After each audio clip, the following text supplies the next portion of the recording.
Hello guys, December মাস মানেই মেলার মরশুম। আর মেলার মরশুমে এবছর আরামবাগ উৎসব 2024-25-এ কোন কোন আর্টিস্ট আসছেন তার একটা ঝলক দেখে নাও। আরামবাগ উৎসব নিয়ে আরামবাগবাসীদের কিন্তু আনন্দের শেষ নেই। আর এই আরামবাগ উৎসব প্রতি বছরের মতো এবছরও শুরু হতে চলেছে 26 ডিসেম্বর টু 2 জানুয়ারি।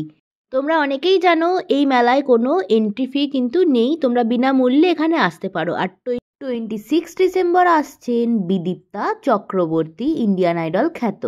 আর এই অনুষ্ঠান সূচির কিন্তু পরিবর্তন হতেই পারে, পরিবর্তন হলে আমি কিন্তু তোমাদের পিন কমেন্টে আপডেট করে দেবো, তোমরা একটু চেক করে নিও কেমন। সেকেন্ড দিন আসছেন বুলেট, মুম্বাই খ্যাত বুলেট। এরপর আমি চলে যাব থার্ড দিনে ব্যান্ডের গান। তো বাংলা ব্যান্ড ফকিরা কিন্তু থার্ড দিনে আসছে।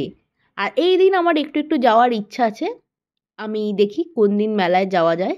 এরপরে হচ্ছে 29-এ আমি চলে যাব। 29-এ কিন্তু আসছে নন্দী সিস্টার। তোমরা অনেকেই নন্দী সিস্টারের ফাগুনের ও মোহনার যে নতুন ভার্সান বেরিয়েছে সেখানে কিন্তু তোমরা অনেকেই রিলস বানিয়েছো। তো নন্দী সিস্টার্সকে কিন্তু আমরা পাবো হচ্ছে 29 ডিসেম্বর। 30 ডিসেম্বর অ্যালবার্ট কাবু, বোম্বে ফেমাস আদিবাসী নৃত্য প্রেজেন্টেশনে। এরপর নেক্সট আসছে প্রসেনজিৎ চট্টোপাধ্যায়। 31 কিন্তু আসছে প্রসেনজিৎ চট্টোপাধ্যায়। এরপর নেক্সট আমি চলে যাব হচ্ছে ফার্স্ট জ্যান হচ্ছে কাকলি অনল ফেমাস যাত্রা, প্রতি বছরই কিন্তু এরকম যাত্রা আরামবাগ মেলায় হয়। এরপর নেক্সট হচ্ছে সেকেন্ড জ্যান আসছে অরুণিতা কাঞ্জিলালের গানও কিন্তু আমরা সারেগামাপাতে শুনেছি।